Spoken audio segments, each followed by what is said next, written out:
Welcome to A Once Storyteller, the place where every narrative unfolds with raw emotion and unfiltered truth. Here, we don't just tell stories, we bring them to life, weaving together threads of humanity, justice, and resilience. Our mission is simple yet profound: to shed light on the untold, to amplify voices that deserve to be heard, and to ignite conversations that matter. Today's story is one such tale, a gripping account of power dynamics, systemic flaws, and the strength of a mother's love in the face of injustice. This is not just another headline or fleeting news item. It is a deeply personal saga that will make you question what you thought you knew about fairness, accountability, and the courage it takes to stand up against overwhelming odds. As we dive into this harrowing yet inspiring journey, prepare yourself for twists, turns, and moments that will leave an indelible mark on your heart. So sit back, open your mind, and let us take you through a story that demands to be told. It was an ordinary afternoon in a bustling suburban neighborhood when chaos erupted without warning. 17-year-old Marcus Johnson, a high school senior known for his quiet demeanor and infectious smile, found himself at the center of an incident that would soon grip the nation. Marcus had been walking home from a physical therapy session, his crutches clinking softly against the pavement as he navigated uneven sidewalks. He had recently undergone surgery following a sports injury and was determined to regain his strength despite the challenges ahead. What happened next seemed surreal even to those who witnessed it firsthand. A police officer patrolling the area approached Marcus under unclear circumstances. Witnesses later recounted hearing raised voices but couldn't decipher the exact exchange between the two. Within moments, the situation escalated dramatically.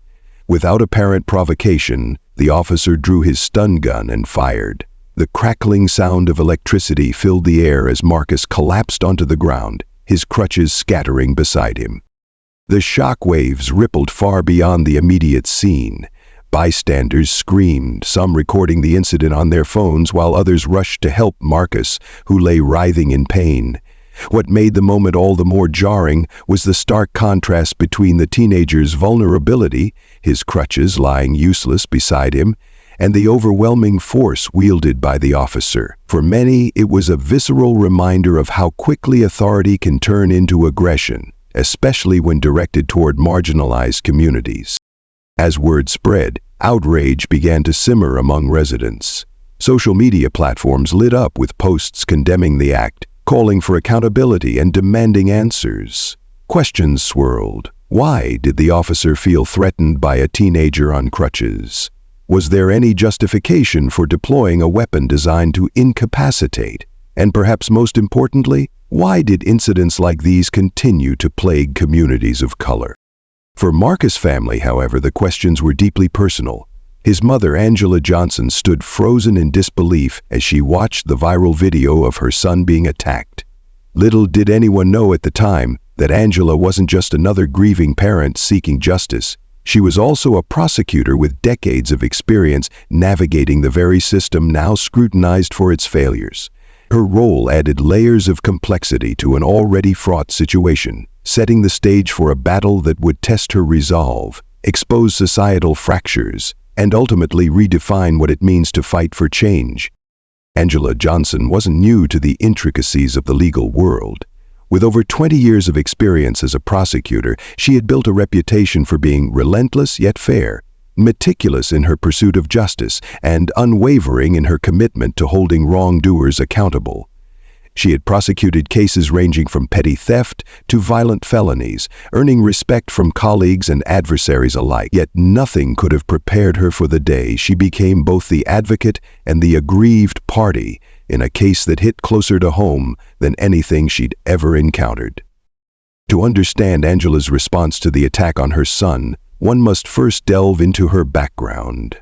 Born and raised in a working-class neighborhood herself, Angela grew up witnessing the disparities that often left people of color at the mercy of flawed systems.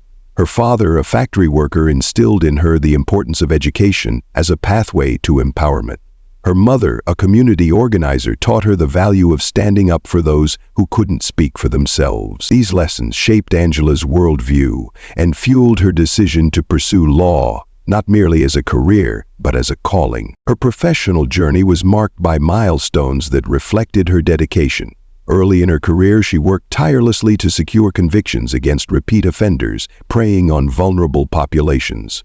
Later, she spearheaded initiatives aimed at reforming juvenile justice practices, advocating for rehabilitation over punishment. Colleagues often described her as someone who balanced empathy with pragmatism, never losing sight of the human element behind every case file. But beneath the polished exterior of the courtroom warrior lay a fiercely protective mother. To Angela, Marcus wasn't just her child. He was her pride and joy, her reason for pushing forward during life's toughest moments. From the day he was born, she vowed to shield him from harm, ensuring he grew up in a world where opportunities outweighed obstacles. When she saw the footage of her son sprawled on the ground, helpless and humiliated, something inside her snapped. This wasn't just an assault on Marcus. It was an affront to everything she believed in. In the days following the incident, Angela oscillated between grief and fury. Sleep eluded her as images of Marcus replayed in her mind. Friends and family urged her to step back, reminding her of the emotional toll such cases took on prosecutors. But Angela refused to retreat. If anything, the attack galvanized her resolve.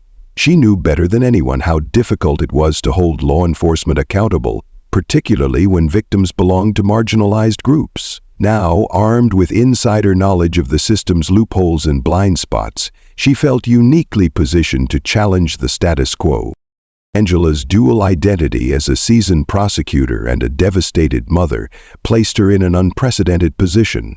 On one hand, she understood the complexities of policing and the pressures officers faced daily. On the other, she couldn't ignore the glaring inequities that allowed misconduct to go unchecked. As she prepared to confront the institution she once served, Angela grappled with conflicting emotions: anger at the betrayal of trust, guilt over not foreseeing the danger her son might face, and determination to ensure no other family endured similar trauma.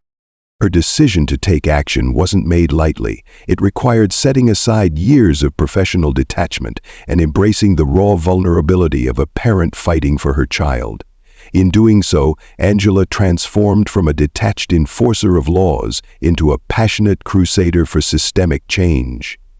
And though the road ahead promised to be fraught with challenges, she approached it with the same tenacity that had defined her career thus far. After all, if anyone could navigate the labyrinthine corridors of justice, it was Angela Johnson.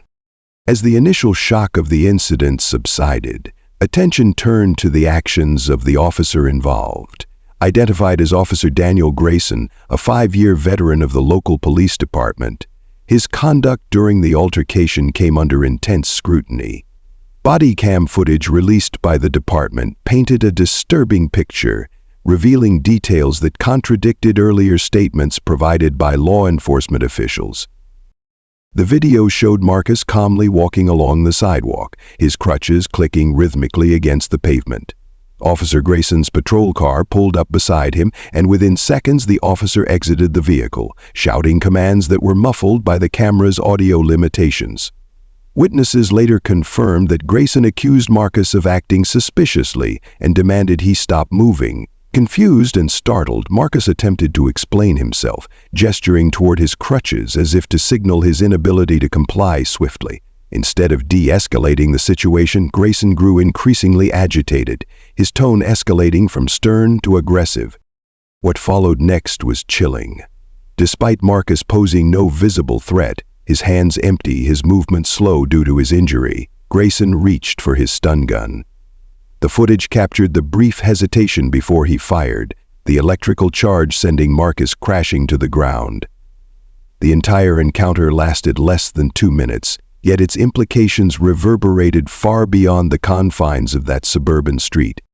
Law enforcement's initial defense of Grayson's actions only deepened public skepticism. In a hastily organized press conference, Police Chief Robert Harris described the incident as a misunderstanding, suggesting that Grayson had acted out of concern for his safety after observing furtive movements. However, eyewitness accounts contradicted this narrative. Several bystanders stepped forward, corroborating Marcus's claim that he had done nothing to provoke the officer. One witness, a retired teacher named Margaret Lane, recounted how she tried to intervene, yelling at Grayson to stop because Marcus clearly wasn't a threat.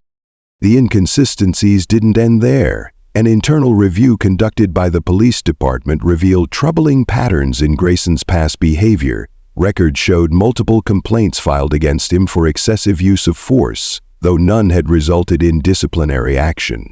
Critics pointed to this lack of accountability as evidence of a broader culture within the department that tolerated misconduct. Civil rights advocates argued that Grayson's actions were symptomatic of a larger issue: the disproportionate targeting of black individuals by law enforcement, often justified under the guise of maintaining order. Media coverage amplified these concerns, with national outlets picking up the story and framing it as yet another example of systemic racism embedded in policing practices. Commentators dissected the language used by authorities, noting how phrases like furtive movements and officer discretion were frequently employed to justify aggressive tactics against minorities. Social media campaigns gained traction, using hashtags like Justice for Marcus and Accountability Now to demand transparency and reform. Amidst the growing outcry, Angela Johnson emerged as a central figure in the discourse. Leveraging her expertise, she dissected the legal framework surrounding police accountability, highlighting loopholes that shielded officers from consequences. During interviews, she emphasized the need for independent oversight bodies to investigate incidents involving law enforcement, arguing that self-policing mechanisms were inherently flawed. Her insights resonated with audiences, adding credibility to calls for structural changes within the criminal justice system.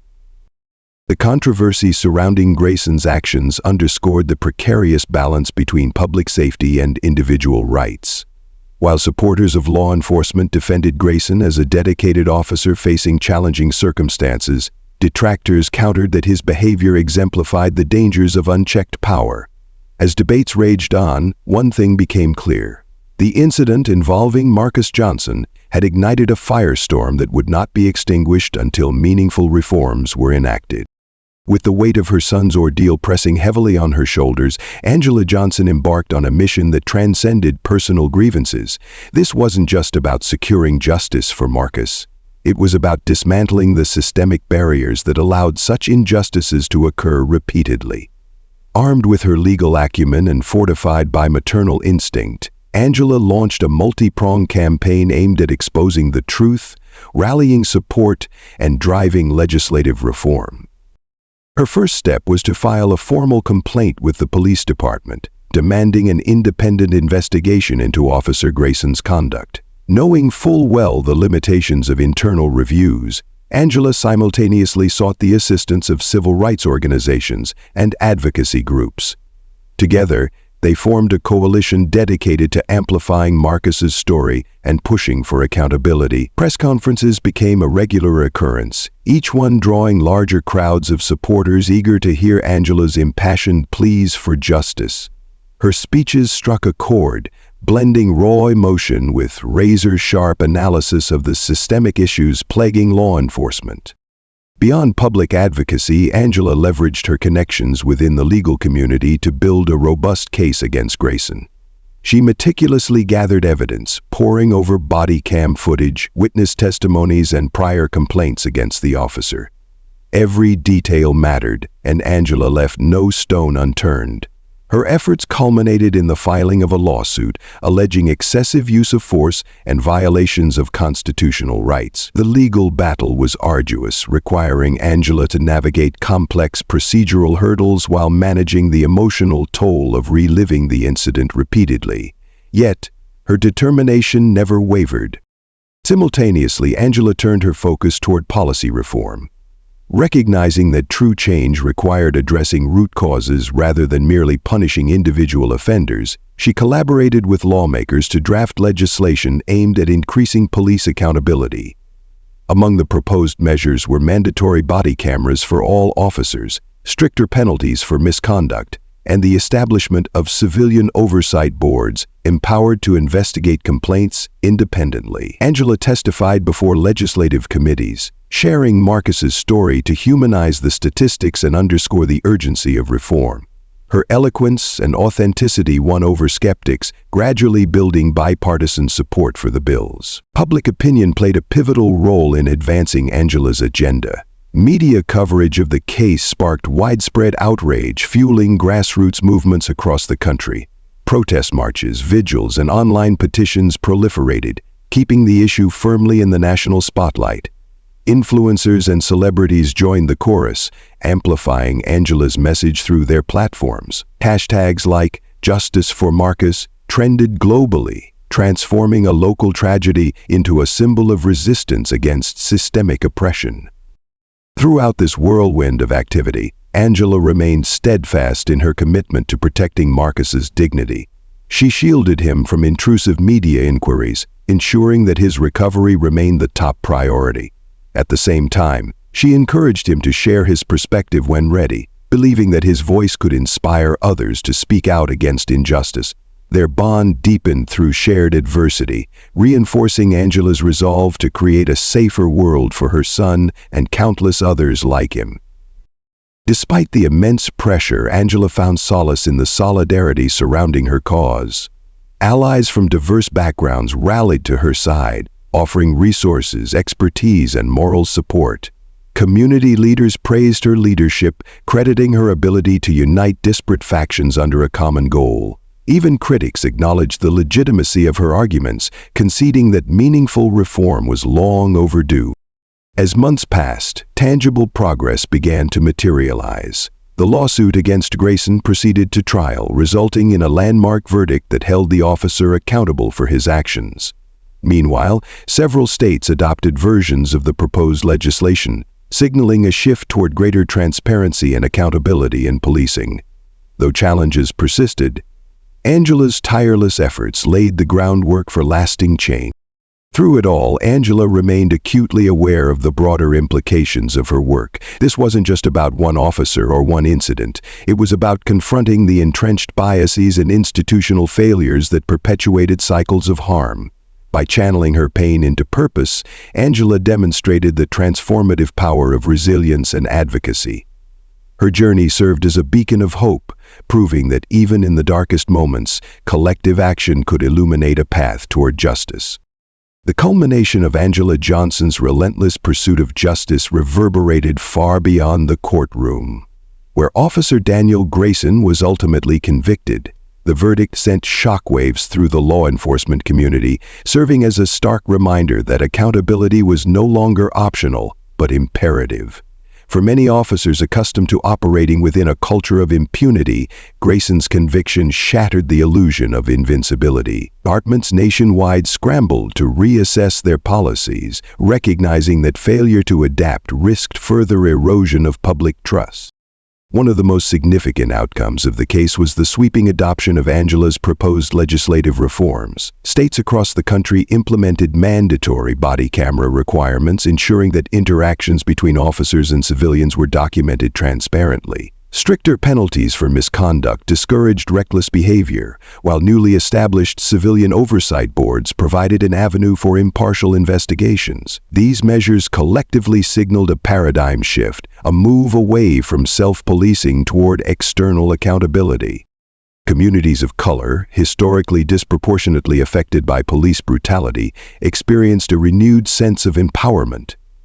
Grassroots organizations inspired by Angela's advocacy sprang up in cities large and small, fostering dialogue and collaboration between residents and law enforcement agencies. Training programs emphasizing de-escalation techniques and cultural sensitivity gained traction, reflecting a growing acknowledgement of the need for systemic transformation. Officers themselves began speaking out, acknowledging the corrosive impact of unchecked power and advocating for reforms from within. The ripple effects extended into the realm of education and awareness. Schools incorporated discussions about racial bias and policing into their curricula, equipping younger generations with critical thinking skills necessary to challenge ingrained prejudices. Universities hosted symposiums featuring Angela as a keynote speaker, Her insights illuminating pathways toward equitable solutions. Documentaries chronicling Marcus's ordeal brought the issue to living rooms worldwide, sparking conversations around dinner tables and igniting activism among viewers. For Marcus, the journey toward healing intertwined with newfound purpose. Encouraged by his mother's unwavering support, he embraced his role as a symbol of resilience. Speaking engagements allowed him to connect with others who had endured similar traumas, creating networks of solidarity and mutual understanding. His story inspired countless individuals to confront their fears and advocate for change, proving that vulnerability could be a source of strength. Yet, perhaps the most profound legacy of Angela's crusade lay in its ability to bridge divides. People from vastly different walks of life found common ground in the quest for justice. Conversations once deemed taboo became catalysts for unity, fostering empathy and dismantling stereotypes. Lawmakers who previously dismissed calls for reform now championed progressive policies, driven by constituents demanding accountability. The movement transcended partisan lines, demonstrating that shared values could overcome entrenched divisions. As the dust settled, Angela reflected on the magnitude of what had been achieved. While the scars of the past lingered, they served as reminders of the battles fought and won. Each victory, whether monumental or incremental, reinforced her belief in the possibility of a better future. Through perseverance and collective effort, the tide was turning, a testament to the enduring power of hope and determination. And there you have it, the unforgettable saga of Angela Johnson, a mother who refused to let injustice define her son's story. This isn't just a tale of triumph over adversity, it's a call to action, a reminder that change begins when we choose to stand up, speak out, and demand better. At A1 Storyteller, we believe in the power of storytelling to spark conversations, inspire movements, and transform lives. But our work doesn't end here. There are countless untold stories waiting to be shared, stories of courage, resilience, and hope. We invite you to join us on this journey.